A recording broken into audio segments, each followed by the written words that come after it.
A very good morning to you, everyone. It is kind of early afternoon in Paris here. If you're enjoying a cup of coffee with breakfast, let me tell you what you may not have read if you haven't got the sports pages yet. John McEnroe won yesterday over Michael Chang relatively easily. That was last night.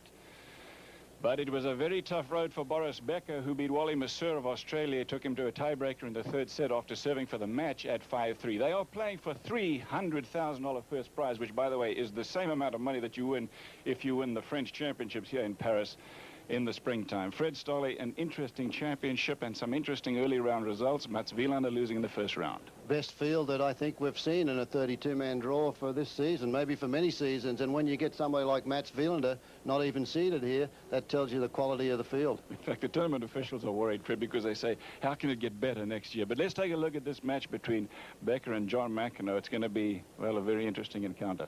Boris Becker certainly has to be the favourite, Cliff. He hasn't been serving well below 50%. He has to serve well against McEnroe. But the biggest thing, I think, he has to volley particularly well against McEnroe. McEnroe will be all over that second serve and trying to make Becker play those volleys. The big serve of Boris Becker, he seems to get it in when he needs to. But this is the most important thing, that volley, because he'll be playing a lot of those off his shoelaces today. John McEnroe, on the other hand, has been serving particularly well. We know he's the best volleyer in the world. I think for McEnroe to win, though, it's got to be on the return of serve. He's got to attack the way he does here with Michael Chang and take it to Becker. He's got to try and intimidate Becker, which puts a lot of pressure on the McEnroe game. And I think because of that pressure, we'll see a few double faults creep in against McEnroe. Very eloquently put, Fred. Now the question is, can he do all of those things that he has to do to win? Well, I think, as I said, the pressure that comes up will cause a few double faults from John McEnroe, and I'm going to go for Becker because of that reason. Well, we'll find out pretty soon. But let's go to courtside with Mary Carrillo. She has a few thoughts on the same subject. Mary? Thanks, Cliff. Well, I agree that Becker is a favorite going in, but he certainly won't be with these frenzied French fans. They are all for McEnroe, and that should help McEnroe a lot. Take into consideration that John is also playing his best tennis since the Wimbledon semifinal, and that Becker has been out with tender knees since he won the U.S. Open. So things are going well for McEnroe. We spoke to both players about each other. Here's what they said. He's going to come out and try to overpower me. I mean, there's no question in my mind that he's going to do that. If I can handle that and hold my own in some rallies and use the advantage I have in quickness and serve consistently and volley solidly like I did tonight, I think I'll be in good shape. I mean, I feel confident about my chances at this point. I don't feel like I'm not going to expect him to play the way he has the last couple of days. I would certainly appreciate that. If he did, that would make my job a lot easier, but you know, it seems like I've seen that before, and then this is a different story. So I want to play really well, and I feel like I'm about due to play a really good match against him.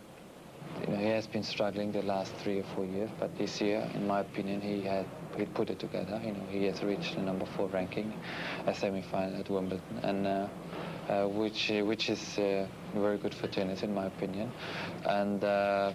I know that's basically it, you know. In my opinion, for him, it's very difficult to really be the #1 player in the world anymore, but it's not so important. He has been there for 4 years. For him, it's important to be as good as he can be now with 30, and he is almost on his limit.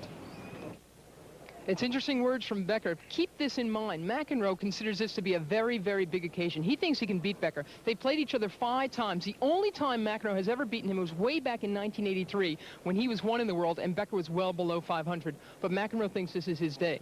Cliff?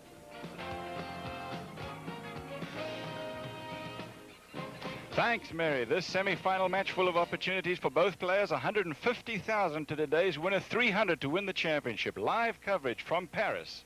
More in a moment. Since Wednesday, this arena has been jammed. We are waiting for the players to start their warm-ups. It is 2:09 in the afternoon, live from Paris. This is the Paris Open Tennis Championships, and you couldn't very well ask for a match between 2 more charismatic players. In fact, the biggest ticket sellers in the world of tennis, and they are here in the semi-final of this tournament. I'll tell you that the other 2 semi-finalists, as the crowd applaud the entrance of the 2 players, are Aaron Krickstein of the USA, who beat Brad Gilbert, also of the USA, and Stefan Edberg, who beat Jakob Hlasek. McEnroe on the left, and Fred Stolle, Boris Becker on the right-hand side, a man who has had nothing short of a great year in tennis this year. fantastic year, Cliff. Of course, everybody thought he could win Wimbledon.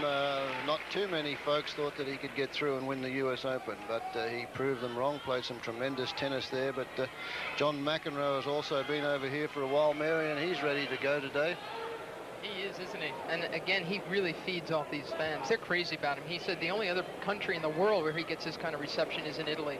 I like the fact that he said about 10 years ago he would not have walked around and put his arms in the air after he won a match and so forth. He said things have changed now. It's more entertainment. And so McEnroe, when he wins these matches, gets out and throws the arms in the air and bows to the crowd, and a very popular man here in Europe. Take a look and see how these players got to where they are. Let's take a look at the bottom half. That's not the section that Becker and McEnroe in, as you see. Aaron Krickstein over Agenor. Agenor, a surprise quarterfinalist, in fact, because he was actually a qualifier in this championship. You see Brad Gilbert over Yannick Noah, Stefan Edberg over Hlasak, as I said. But it was interesting that Edberg beat Machir, who got to the final last week in the ECC championship. So Miloslav Machir beginning to play a little better. Nevertheless, he lost to Edberg, who then beat Hlasak. So it was Edberg and Krickstein to make it through to that semi-final. In the other section of the field, the one in which Becker and McEnroe are in the match that you are just about to see, Becker over Masseur, as you see in the round before, and then McEnroe, Fred, relatively easily over Michael Chang. Yeah, well, that was an interesting one with Chang. I watched that one on television last night, and McEnroe bounced all over second serves, and he said that Michael Chang doesn't have a big serve, so he was able to take advantage of that.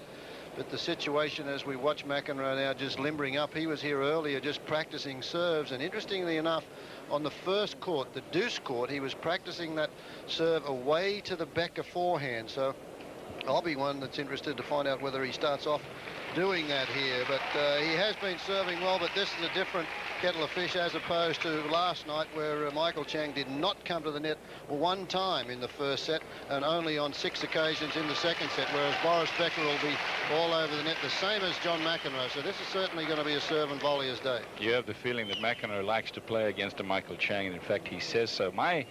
My view of John McEnroe is always influenced by Mary Carilla's attitude when I get to a tournament, because Mary has such a good feel for how he's playing, and you really are excited about the way that he's playing. I don't blame you, because again, I watched him play in the semi-final yesterday against Chang last night, rather, and he was very, very good. He's in the same frame of mind that he was in when he faced Ivan Lendl in Dallas earlier this year. He hadn't beaten Lendl in a long time either, in 3 years in fact, and he was up for that match and he won it. I think he's got the same attitude, but here's the thing, Becker has always overpowered him in their last 3 meetings. I mean, he's just climbed all over McEnroe, and Becker's power takes away McEnroe's precision. That's going to be the story. If McEnroe can really be nimble enough around the net against all of that pace, and the pace off Becker's return serve as well.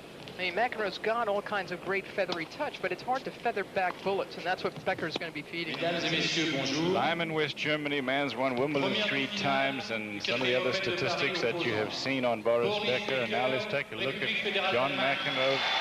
Born in West Germany, as a matter of fact, but he's a New Yorker through and through, and as you said, Mary, just playing outstanding tennis. I wonder, because I was thinking the same thing as you watch him warming up here against Becker, whether he really can convert that attitude, that feeling that he has that he might be able to beat Becker, just like, as you said, he beat Lendl in Dallas and then went on to win it over Brad Gilbert in the final. Can he?